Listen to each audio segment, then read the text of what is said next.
मरुआ वाले की जय हो, बजरंग बलवान की जय हो, आई हुई समाज की जय हो, घर मालिक भैया की जय हो, सबकी जय जय राधे श्याम। कहना ही कि अवध नगरिया राम की बस सरजू के तीर अटल राज रघुवीर गए चौकी हनुमत वीर। ये कहना है कि पानी बाढ़ा नाव में कि घरमा बाढ़े दाम दोनों हाथ न उलझिए यही सयाना। इसलिए कहना है अभी आप लोग बहुत अच्छा प्रसंग भैया जी के द्वारा श्रवण कर रहे थे कि महाराज दशरथ के यहाँ 4 पुत्रों का जन्म हुआ। लेकिन देखिए पहले पार्टी मेरी बजी थी। मैंने प्रसंग लगाया था कि महाराज दशरथ यज्ञ कर रहे हैं और यज्ञ करते करते यानी उनकी सुगंध यज्ञ की इतनी दूर पहुंच गई कि लंका को पहुंच गई। तो मंदोदरी रावण से कहती स्वामी ये पता लगाइए ये सुगंध कहाँ से आ रही है। तो रावण सभा दरबार लगाता है, कहता कोई वीर बैठा है जो इसकी पता लगा सकता है। उस समय एक नारी आ गई। तो नारी कहती राजन मैं पता लगाऊंगा ये सुगंध कहाँ से आई है। तो कभी ये शंका हो गई वो नारी कौन है जो पता लगाने के लिए आती है। तो भैया सोचन कुछ नहीं मिला तो गली काट गई। नाना लौंडे जाते राम का जन्म हुआ इतना। उनको जवाबी का मतलब होता और नारी को बताना था। वो नारी पता लगाने गई और वहाँ पता लगा के लौट गए कि कुछ लड़के गए। जवाबी ऐसे की जाती है।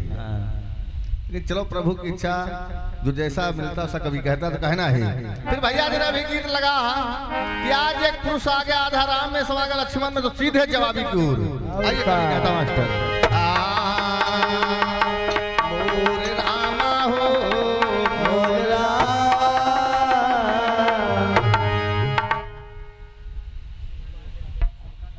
और ये आगे हमारे शिवपाल यादव जी शाहज का पावन धरती से 51 रुपया का दान है। बोले सच्चे दरबार की जय हो। तो आइए पहले भैया जी की ओर है उसके बाद मैं बताऊंगा वो नारी कौन है और वहां से लेकर क्या जाएगी। कभी कह रहा हूँ मोर रामा रामा हो मोर अरे कथा यही भांति बढ़ी रामा कथा यही भांति बढ़ी रामा। अरे लगाया के काई जिहार कथा यही भांति बढ़ी रामा। अरे लगाया के कई हार कथा यही भांति बढ़ी रामा। अरे लगाया के काई जिहार कथा यही भांति बढ़ी रामा।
इसी बीच आगे हमारे लल्लू भैया इसी ग्राम निवासी हैं। उनके कर कमलों द्वारा 51 रुपया का दान हुआ।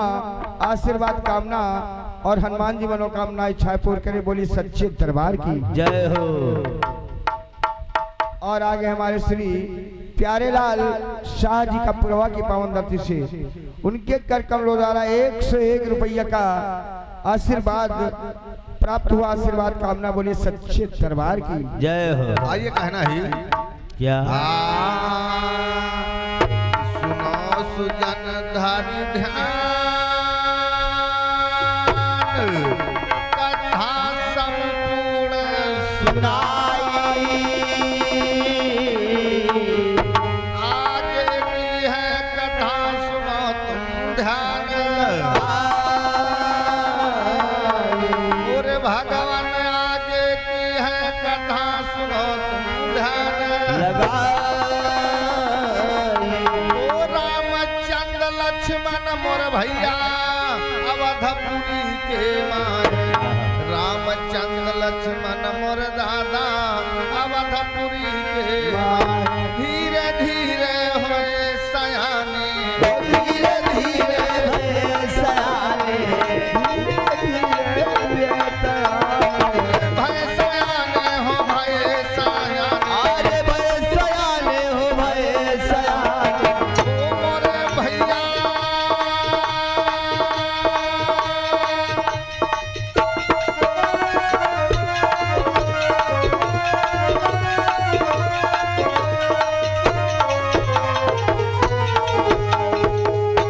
ओ मोरे दादा अरे कहे लागी रघुवीर कथा यही भाग गढ़ी रामा अरे हाय लागी रघुवीर गदाए बात बढ़ी रामा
ए भैया देखिए प्रसंग में ध्यान दीजिए आज राम और लक्ष्मण जब जन्म हुआ तो एकदम थोड़े से सयाने हुए और देखिए आज वो पुरुष उनके शरीर में प्रवेश कर गया है तो आज दोनों भैया वहां से चुप्पे से निकलते पहुंचते कहाँ पे हैं कहाँ कहना ही कि अवधपुरी से चले अरे रहना हम सत्य बताई अरे सरयू नदी ढिग जाई बेदयस रहे और भैया सरयू नदी ढिग जाई बेदयस रहे अरे देखा एक शिला तब भगवान अरे वह नदी दरमियान देखा एक शिला तब भगवान अरे वह नदी दरमियान और बालक एक वहाँ पर बैठा बालक एक वहाँ पर बैठा बालक एक वहाँ पर बैठा बालक एक वहाँ पर बैठा बालक एक वहाँ पर बैठा मोरे भैया अरे बंसी रहा बजाई कन्हा यही भाग बढ़िया अरे मन रहे बजाए गनाए बात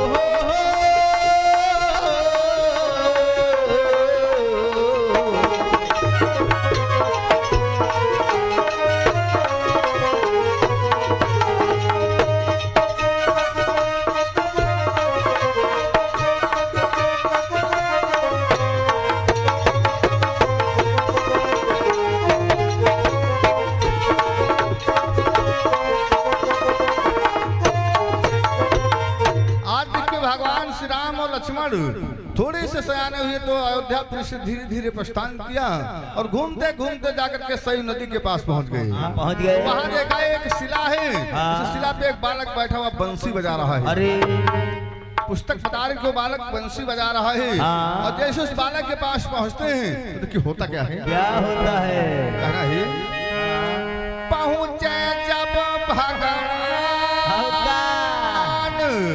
जहां पर बालक भाई, पहुंचे जब भगवान जहां पर बालक भाई, अरे निखरा वही पुरुष सत्यमय रहो बालक से नहीं कहने लगा मानो बात बालक से भी कहने लगा मानो बात हमारे। बालक से नहीं कहने लगा मानो बात अरे मानो बात हमारी मोरे रामा, मानो बात हमारी। अरे रामचंद्र तब मनमा सोचे, रामचंद्र तब मनमा सोचे, रामचंद्र तब मनमा सोचे। मोरे भैया अरे भवई का जब कई बात कथा यही भाग गही हमें गजब के बात बताए, बात बड़ी रामा।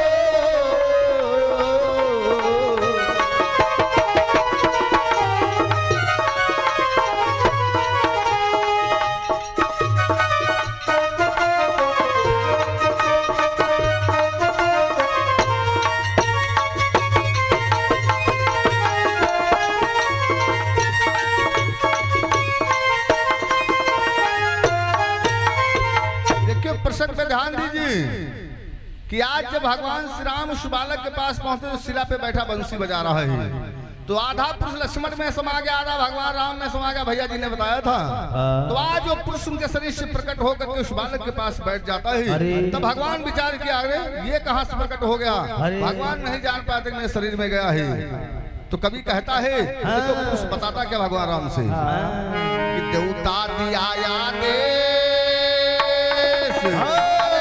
लोक से हम चली आए, देवता दिया आदेश हर गौ लोक से हम चले आए। हर मुग दल था मेरा नाम सत्यमय रहो, और रामा मुग दल था मेरा नाम सत्यमय रहो। और कौन बालक वही समया भैया बंसी रहा बजाए, ओ बालक वही समया भैया बंसी रहा बजाए।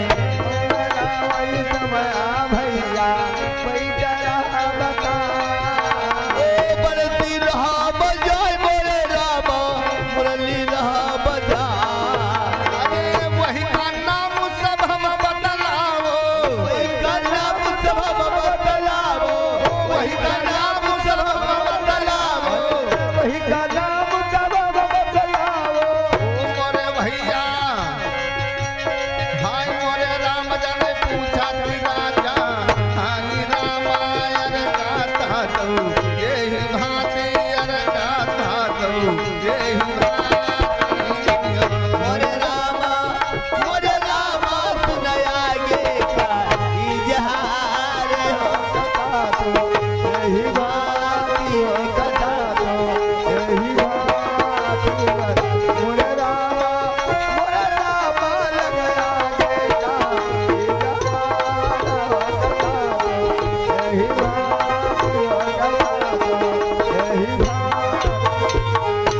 ए भैया इस प्रकार पुराणों का मत अलग है अगर शंका हो तो शंका प्रमाण दिया जाएगा। अरे राम कि आज वही पुरुष बता रहा कि मेरा नाम मुग्दल मसूद देवताओं ने भेजा है और आकर के वो दर्शन करने के लिए आया था, लेकिन जो बालक का सिरा पे बैठा बंसी बजा रहा है उस बालक में उस पुरुष में बातचीत हो रही कि आप कौन है, कहाँ के रहने वाले हो। भगवान श्री राम भी पूछते हैं, अद्भुत लीला हो रही है कि ये कौन बालक है जो सरयू नदी उफान ले रही है, एक पत्थर पे बैठा बंसी अरे बजा रहा वाह है। भैया वाह। अरे वाह। तो आइए, ये तो रहा भैया जी के में। मैंने पूछा वो लंका से कौन नारी गई थी पता लगाने के लिए। आइए अपने गीत पे कभी कह रहा है, बहुत सही। कहना है हाँ मोर आमा हो मोर राम कि सुता यही भांति भई रामा, सुता यही भांति भई रामा।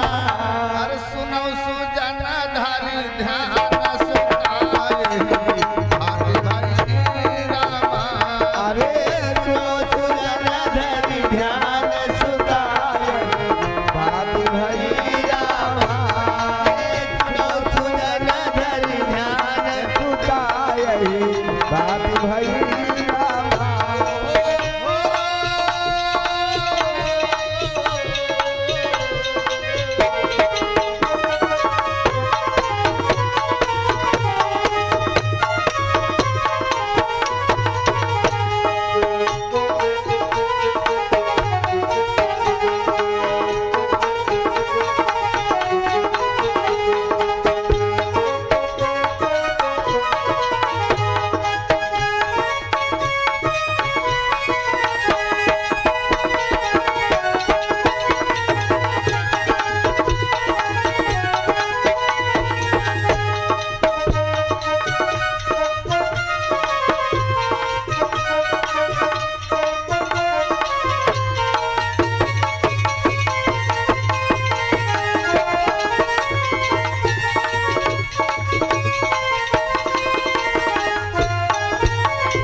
आइए अपना प्रसंग है, प्रसंग पे ध्यान दीजिए। हाँ। याद देखो नारी करती क्या है। क्या करती है?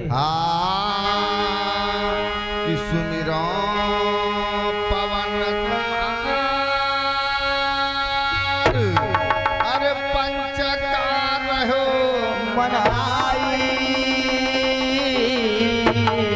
चली लंका से नारी पता हो रही। लगाए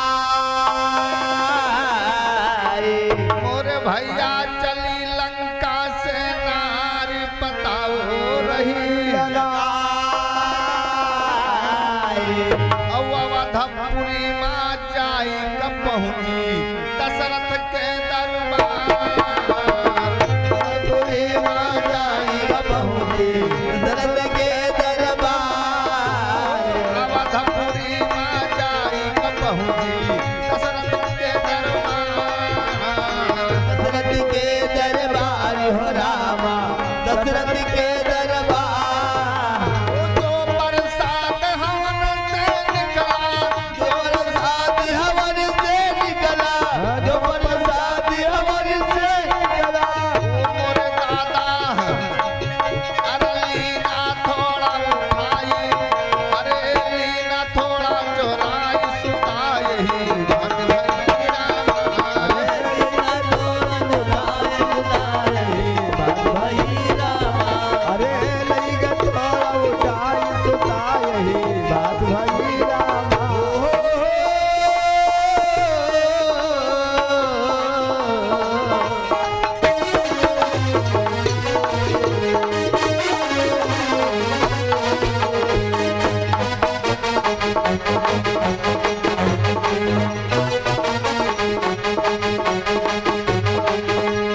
रावण नारी को भेजता है जहाँ महाराज दशरथ की यज्ञ हो रही थी, जो प्रसाद निकला उनसे घात लगाए बैठी हुई थोड़ा सा प्रसाद चुरा लिया।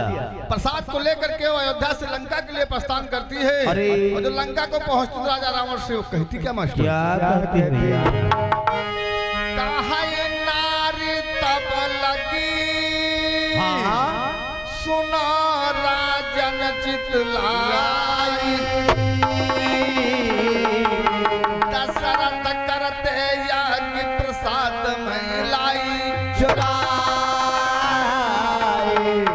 दशरथ करते याज्ञ प्रसाद महिलाई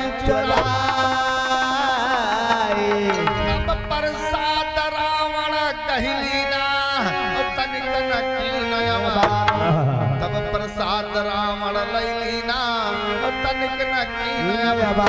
और जाय मंदोदरी के ढिग पहुंचा, जाय मंदोदरी के ढिग पहुंचा, जाय मंदोदरी के ढिग पहुंचा। ओ मोरे भैया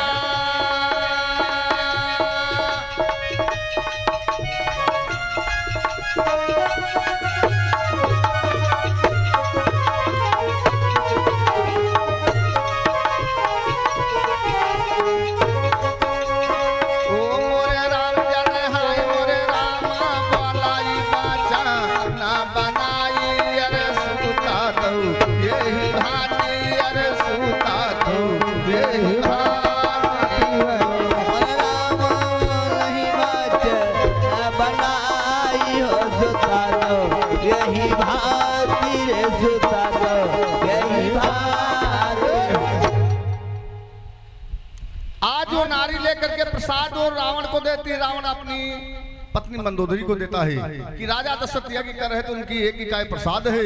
तो आज रावण प्रसाद देके चले जाता है, तो देखो मंदोदरी प्रसाद को करती क्या कभी कह रहा है। ये श्रवण कुमार बड़े भैया, ये श्रवण कुमार बड़े साज के बरुआ के निवासी हैं और भैया जी कहता है 101 रुपया का दान है, बोले कन्हैया भगवान की जय हो। तो आज रावण अपनी पत्नी मंदोदरी को प्रसाद देता है और प्रसाद को पा करके देखिए रावण वहां से जाता तो मंदोदरी प्रसाद को करती क्या है, क्या करते भैया? पाई मंदोदरी प्रसाद, अरे तनिक ना देर लगाई, अरे लीना तुरंत खाई बेदयस रहे मोरे भैया, लीना तुरंत खाई बेदयस रहे गर्भवती तब भई मंदोदरी मनमा करई विचार, गर्भवती तब भई मंदोदरी मनमा करई विचार,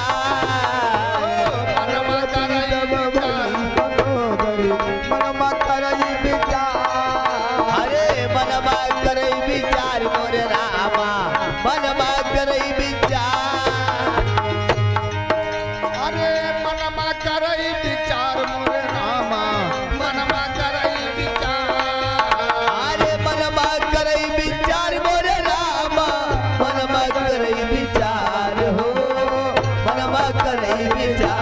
अरे कन्या का जन्म तबलीना, कन्या एक जन्म तबलीना, कन्या एक जन्म तबलीना, ओ मोरे भैया अरे साथी कहाई जहाँ रसता यही भाग भैया, अरे सती कहाई जहार कथा भागी भई रामा, सती कहाई जहार सितावर भागी भई रामा।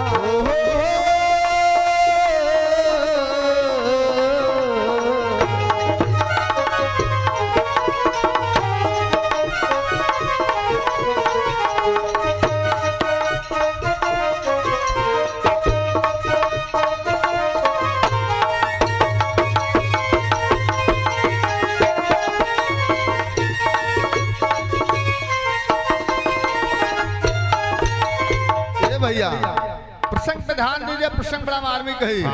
आज मंदोदरी इस प्रसाद को जब खा गई तो गर्भवती हो गई। जब गर्भवती हो गई तो समय का चक्कर चलता, उससे एक कन्या का जन्म हुआ। हुआ। तो कन्या का जन्म हुआ, जैसे कन्या जन्म लिया वो कहती क्या है, क्या कहती? रावण को मार दो।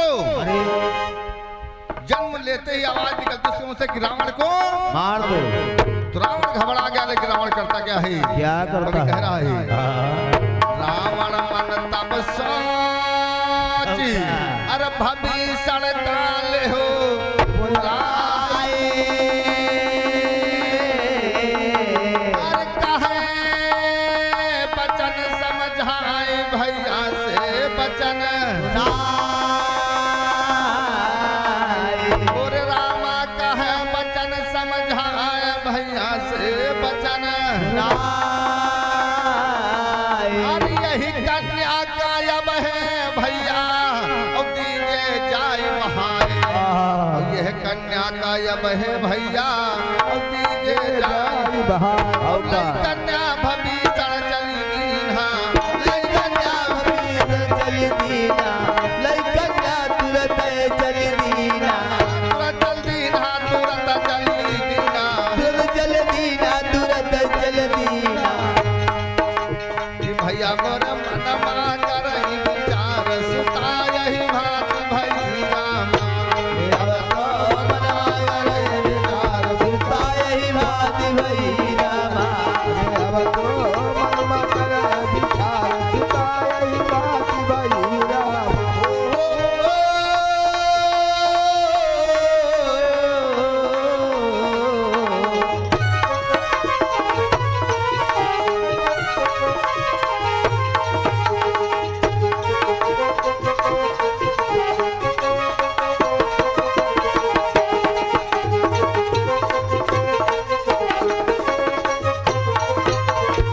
देखिए जब कन्या जन्म लिया, मंदोदरी से जन्म लेते आवाज आ रही कि रावण को मार दो। तो रावण घबरा गया, अपने भैया भविष्य को बुलाया और भविष्य ने कहा इस कन्या को ले जाइए, इसको कहीं जाके फेंक दो या इसको मार दो। तो आज भविष्य विचार किया, उस कन्या को लेकर के चल दिया और चलते चलते फिर एक उसको बकस में बंद किया और बंद करके एक नदी में उसको फेंक दिया। अरे तो आज जो कन्या बहती हुई जा रही, देखिए पहुंचती कहाँ, कभी कहता मास्टर है ना ही, तो कन्या बहती जा संत मुनियक बैठे भाई और भगवान से ध्यान लगाए तपस्या करते और आप लोगों को बता दूं, गीत खुल के गाना चाहिए, बंद नहीं गाना चाहिए। यही कन्या आगे चल के सीता होगी, लेकिन मेरा गीत कहाँ जा रहा है उस पर आप लोग ध्यान दीजिए। कभी कह रहा है बैठे संत मुनि एक सत्य मई रहो और देखी बकस तब मुनिवर भैया मनमा करई विचार, देखी बकस तब मुनिवर भैया मनवा करई, देख बकस तब मुनिवर भैया मनवा करई, बाहर उसकाले निखारे, बाहर उसकाले निखारे, बाहे उसे काले निकारे, बाहे उसे काले निकारे। ओ मोरे भैया अरे मानो बात हमारी कथा, अरे मानो बात हमारी सुता यही बात भई रामा। अरे मन मान हमार जाए बात भई रामा।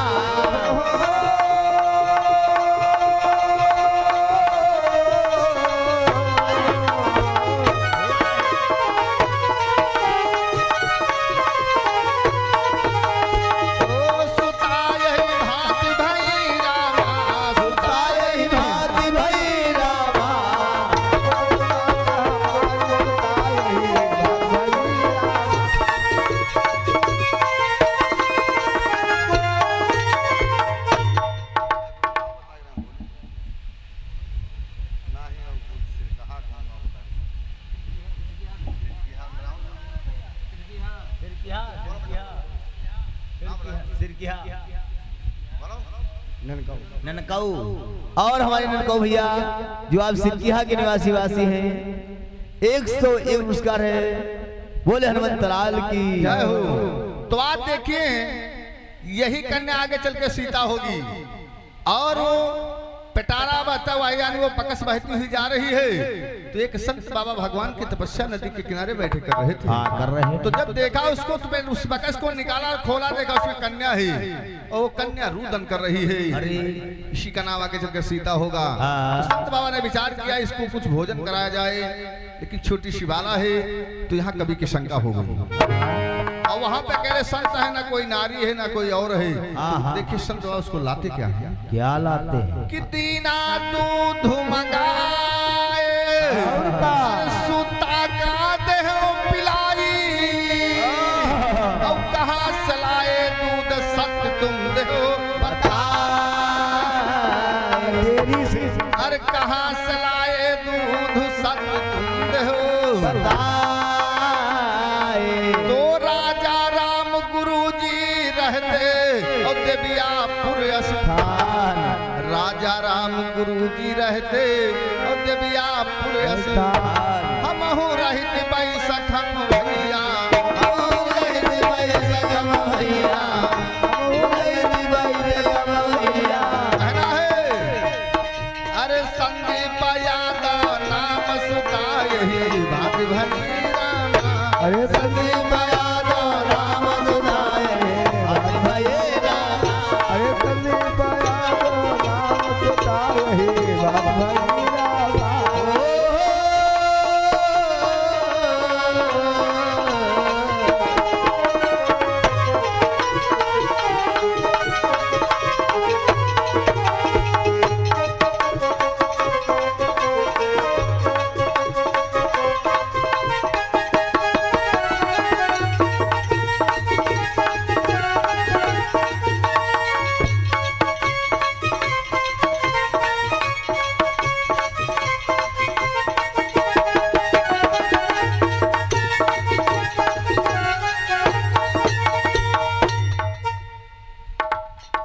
तो देखिए प्रसंग का विराम है। आज संत बाबा उससे बकस को खोला, देखा उसमें कन्या है और कन्या रुदन कर रही है। तो संत बाबा विचार किया इसको कुछ खिलाया पिलाया जाए। तो वहाँ संत अकेले हैं, लेकिन संत उस कन्या को दूध ला के पिलाते हैं। तो कभी की शंका में हो गई, कभी महोदय करें कि संत बाबा को दूध कहाँ से मिला और कहाँ से ला के दिया, किसका दूध था उस कन्या को पान कराया है। संत बाबा के सिवा वहाँ कोई नहीं है। तो इसी का से बारी कबीराम कभी कह रहा है चलते चलाते मोर रामा हो मोर चलते चलाते सिर्फ एक लाइन कहना है कि आज भैया जी के द्वार पर त्रही भोज का कार्यक्रम चल रहा था। तो एक निर्गुण पद है, कभी कहता है कि मरी है बलम, कि मरी है बलम चुनारी होई गई कारी, मरी है बलम चुनारी होई गई कारी, मरी है बलम चुनारी होई गई कारी। अरे मरी है बलम चुनारी होई गई कारी।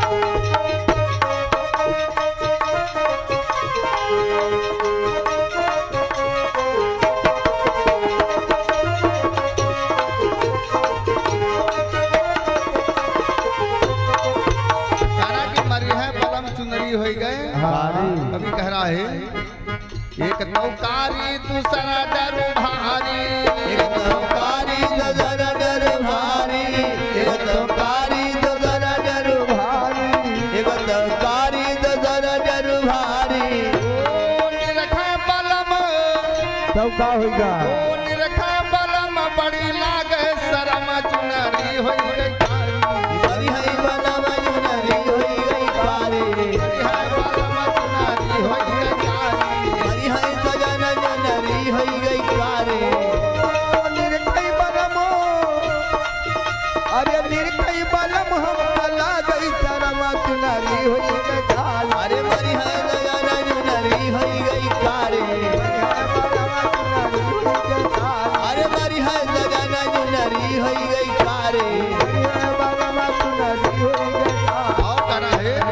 कहे सुने सैया गौना जो लिया है अरे कहे सुने सैया गौना जो लिया है गौना जो लिया है अरे गौना जो लिया है गौना जो लिया है अरे गौना जो लिया है गवन जो लिया है गौना लिया है गौना जो लिया है से जरिया पबलमा होई है करम चुनरी होई गई कारी हरी है सजना चुनरी होई गई कारी हरी है सजना चुनरी होई गई कारी हरी है सजना चुनरी होई गई कारी सजिया पे होई है अरे सजिया पे होई है बहुत झूलमा होई के गाली हरी है बलमा चुनरी होई गई कारी अरे हरी है बनवा चुनरी होई गई कारी हरी है बलमा चुनरी और कहना है हाँ अरे कहानी कबीरा सुनो भैया समझो भाई कबीरा सुनो भैया समझो कहानी कबीरा सुनो भैया समझो सुनो भैया समझो सुनो भैया समझो दागुना छूटी अरे दागुना छूटी सातो जन्म चुनरी होई गई हरी है बनवा चुनरी होई गई कारी हरी है बलमा चुनरी होई गई कारी हो हो हो